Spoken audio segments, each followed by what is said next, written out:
Welcome to the Wellbeing Project, where we shine a light on the real challenges faced by crew. In today's episode, we delve into a topic rarely discussed in our industry: how heads of departments and crew cope with the loss of life on board.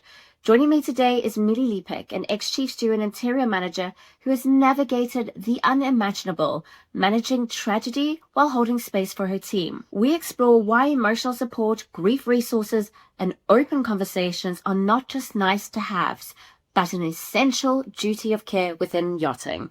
Let's dive in. Hi, Meeli Lepik. So lovely to have you here on Yachting International Radio.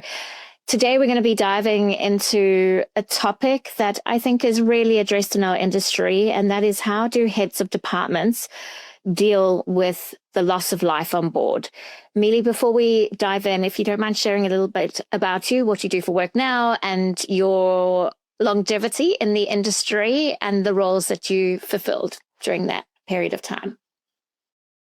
Hey, Karine, I'm very happy to talk to you and share my experience. My experience at sea goes back for 20 years. I started off on a commercial ferry boats and little cruise ships as well.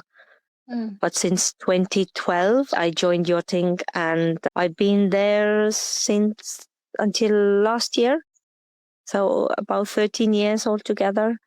Gradually growing through the ranks and the majority of the time being a head of department, either a chief stewardess or interior manager board.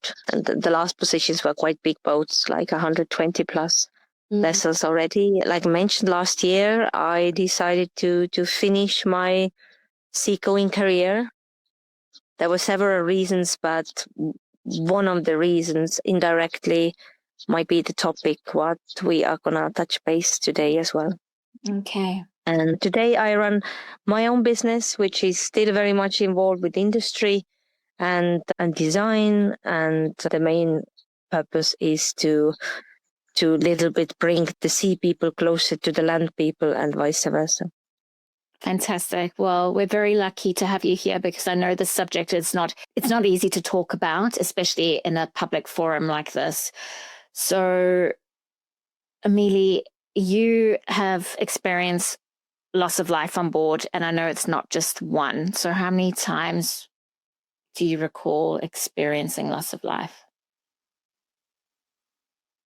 In my 20 years, about 3 times, maybe 2 more near misses, so to say. So where people were taken to hospital on time and were taken care of, but the actual loss of life, 3 times. 1 time it was a guest or a passenger, and 2 times it was a crew member. Okay.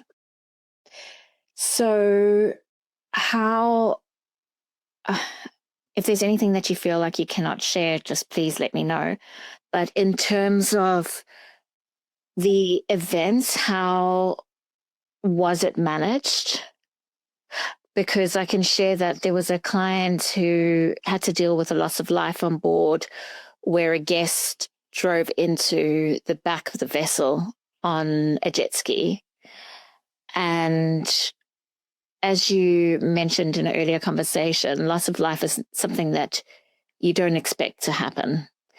Yes, we do our safety drills on board, which is crucial. But I think when you're in that moment, our body responds in different ways. So I think for the crew involved, her frustration was that they froze and they gave her Band-Aids and there was a lot of blood, and that wasn't what she was requiring at the time. So how did you find the management of the loss of life, if I can put it that way, in terms of preserving life?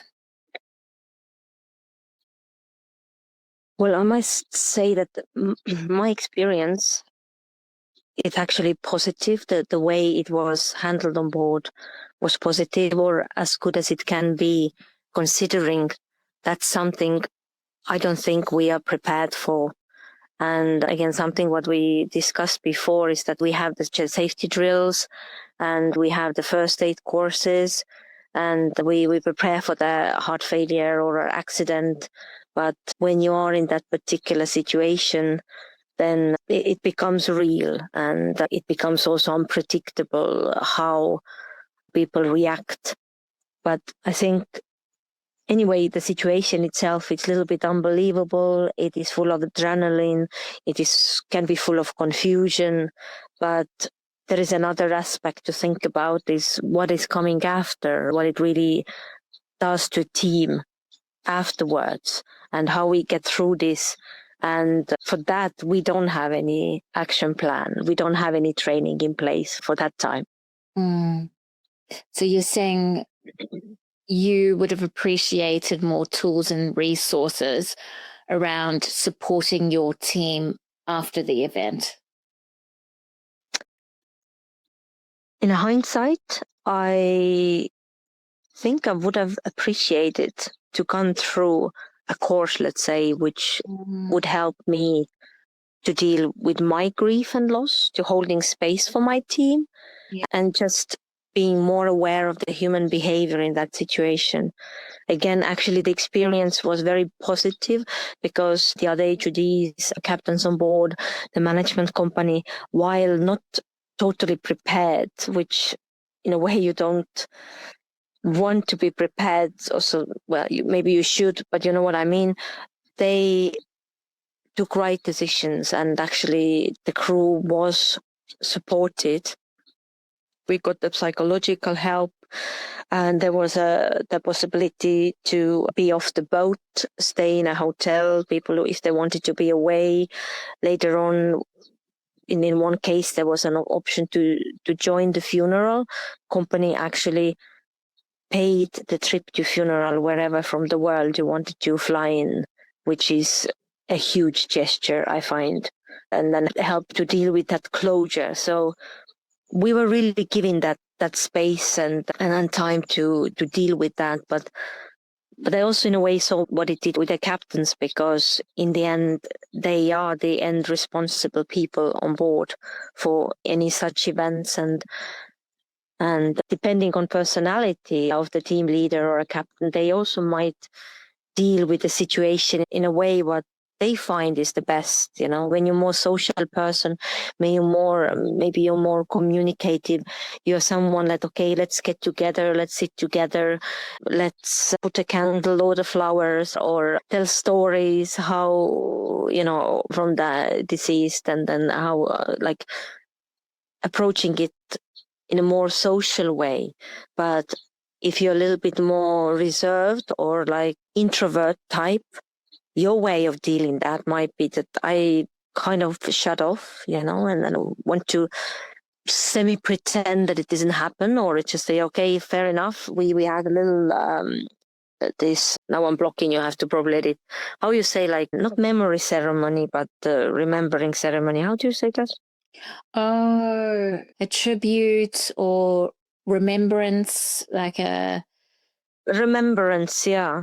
Yeah, I know what you're saying. I know what you're talking about. Yeah. Like, for example, if something happens on the water, we need to sail on, you make a little gesture, a little remembrance ceremony. Yeah. You throw a flower on the water, have these moments of silence, the blow the ship's horn, and these things matter, you know. You have to have awareness, like these gestures, this coming together, these matter. But what also matters is to understand how people deal with or act in a grief situation.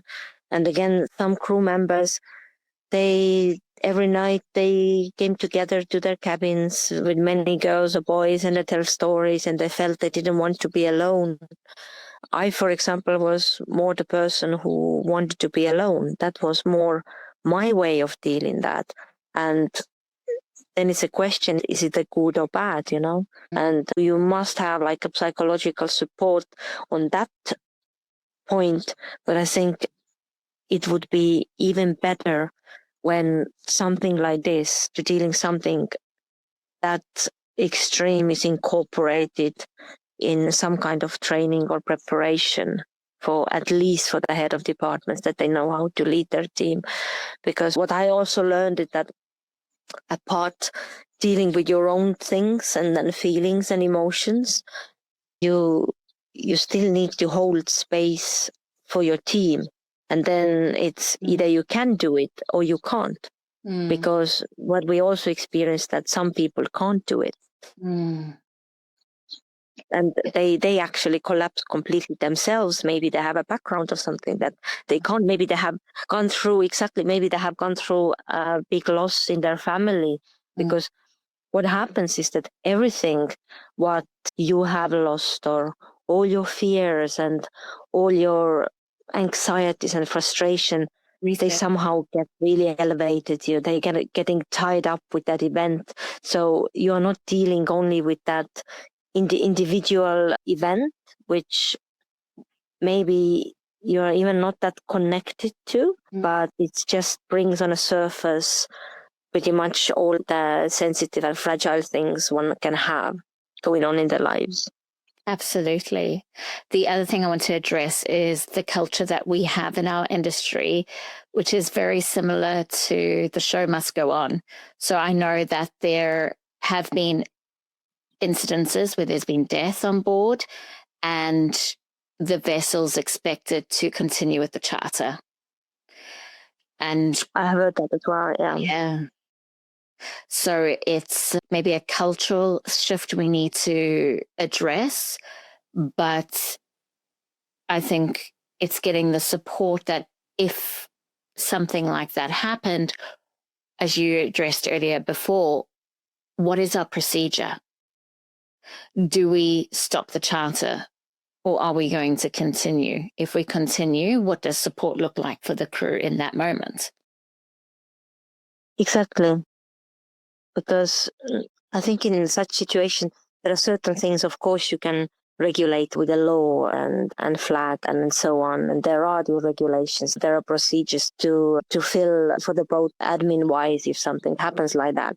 But the soft side of it, if you will, I don't think anyone has addressed that. Exactly that. How do you deal? In a way, I can understand that.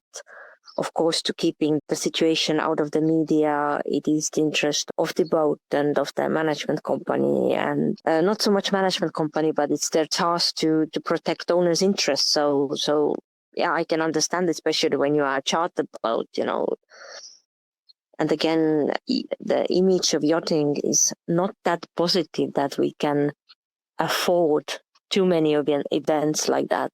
It is kind of negatives again, and then if something else extreme emerges, then the media and then the public is very eager to latch on it and go on about it. So nobody wins from that.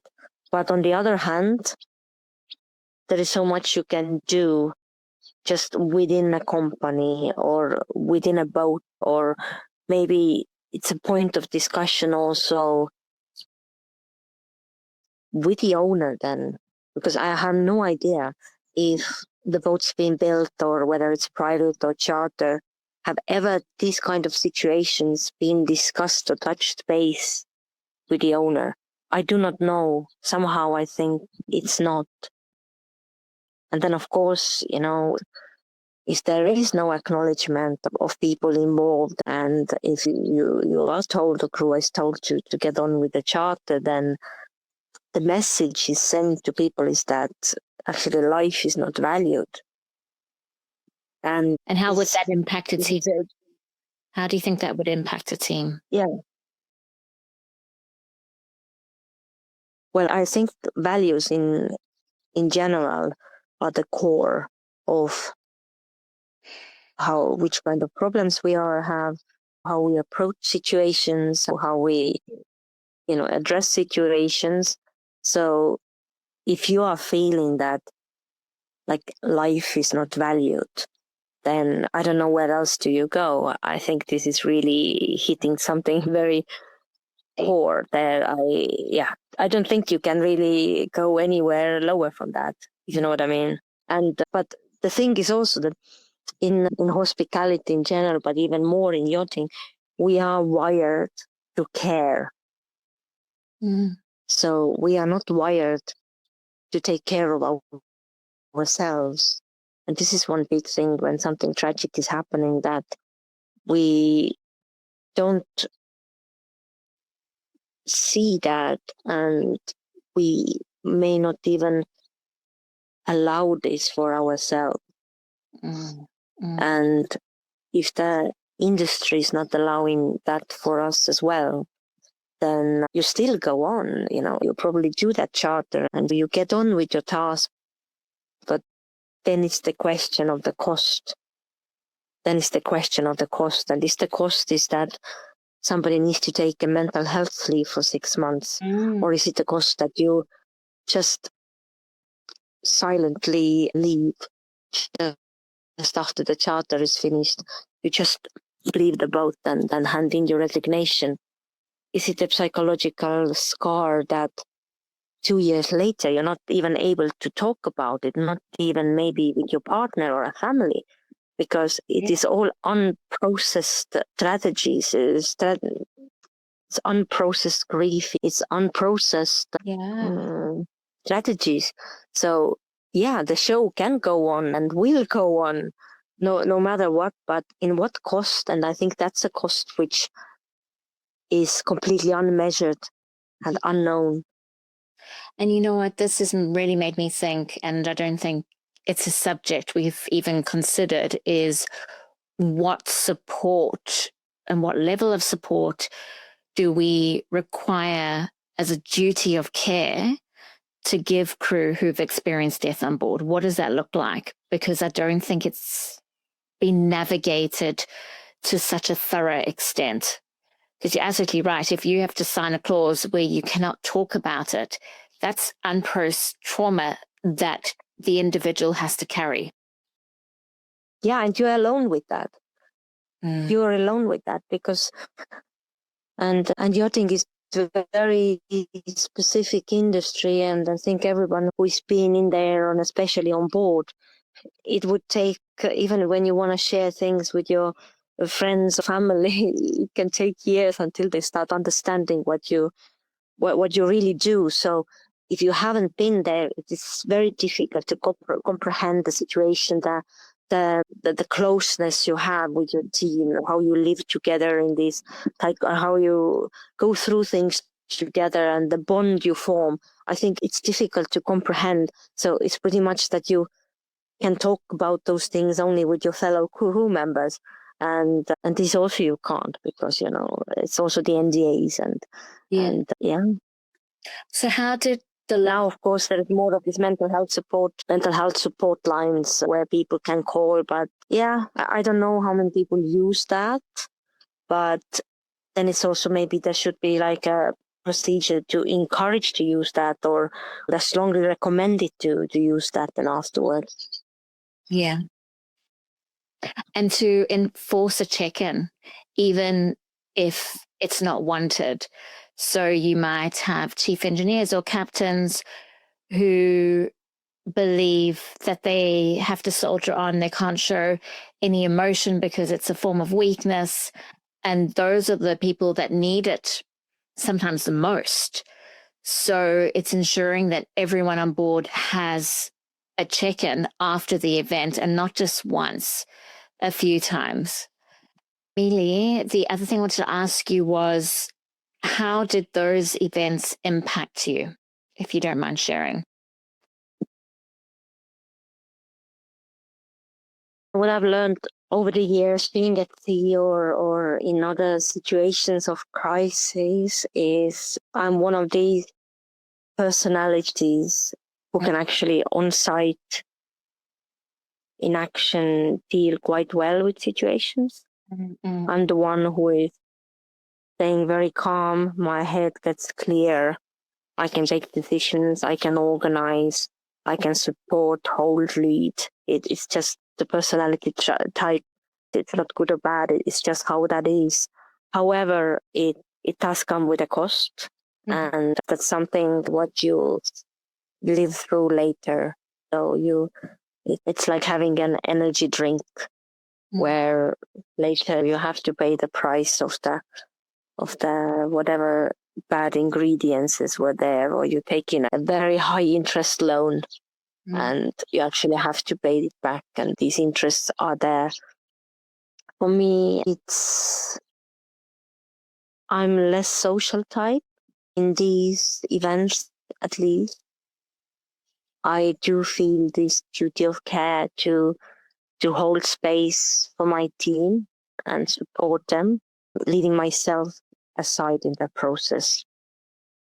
But not some altruistic reasons, but it's just how I operate.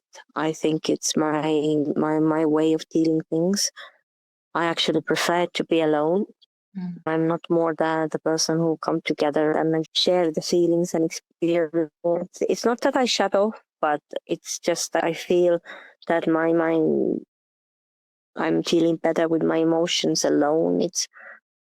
It's also when something negative happens in my life, I'm not likely a person to call all my friends straight away, or, look what happened, or like that. I'm more to get in terms with the things within me and then go sharing or being out there where I can. So for the team, I felt this duty of giving that support, but in my case was not so much bringing people together in a social way, but just being there, that my door is open, you can come, you can talk. It's a memory loss. It's a very interesting one, which I experienced, and also some rich officers experienced, and it's the weirdest thing. Like there was a fire alarm went on, and it was showing TD, and the officer was staring at it like, top deck. Where is the top deck? Is it sun? No, it's the sun deck. Where is the top deck? And two of them staring at the fire panel and thinking, where is the top deck? TD is tank deck. Always and forever has been on every single boat. And they're staring at that for 5 minutes thinking where we have a top deck. And these things happen. I had these kind of things, like somebody called me and said that, I'm waiting outside and where are we going? And then something has been organized. And I'm like, what is that? Yeah, but we had a call. We had a call last week, and we said, no, you've never called me. We never had the discussion. I had a blackout, like a memory blackout, literally. And I started to look into that later, with one of my friends, a psychologist, and I said that this is exactly what happens. So going back to what it does to the crew is like you actually have the safety threat there. You may act completely normal. You may completely do every day your mundane tasks and things, but these things can happen. Yeah, memory loss. This is actually a very common thing. You just forget something which you've always known, or something you've agreed or you have to do. The other thing is that the drills and the medical trainings, of course, after event like this, when you have to use all your medical equipment on board, well, like you mentioned, there was a case where something else was needed and the crew necessarily didn't know what to give or get.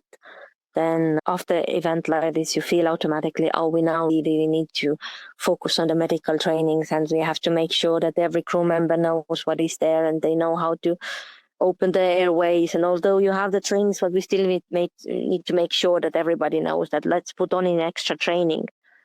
In reality,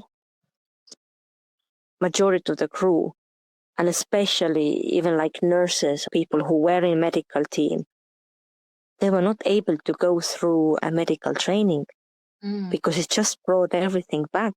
Wow. And we actually postponed some medical trainings because of the mental health reasons. Yeah. Because people were really fragile. And that's again something which you just don't know. Logically, it seems like a brilliant idea. That, okay, make sure that we are trained, we're better prepared. But again, it's not only to prepare for the situation, but to prepare what is happening after.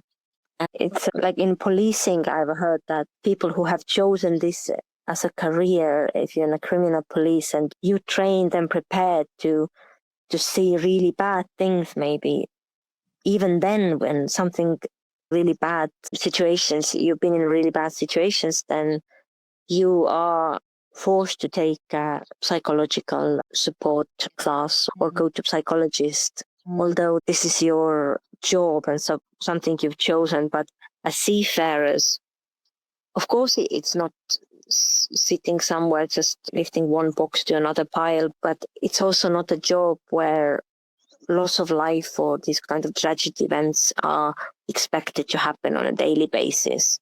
So we need to acknowledge that this is not normal and it needs to be addressed, that we have people to deal with it. Absolutely. Meeli, thank you so much for your time and sharing your perspective. You have raised some excellent points there that I think as an industry we need to probe into further. So yeah, thank you so much for that. Thank you. Thank you. I'm happy that I could share and hopefully it helps someone. Of course you will. Thank you. If your brand belongs in the heart of the yachting world, this is where it happens. Yachting International Radio reaches over 1 million yachting professionals and enthusiasts every month, with 77 million impressions, 220,000 social followers, and 74,000 podcast subscribers. Our hosts are insiders, crew, captains, CEOs, trusted voices shaping the industry. This is targeted, high-impact advertising in a luxury niche. Visit yachtinginternationalradio.com/advertise. Your audience is already listening.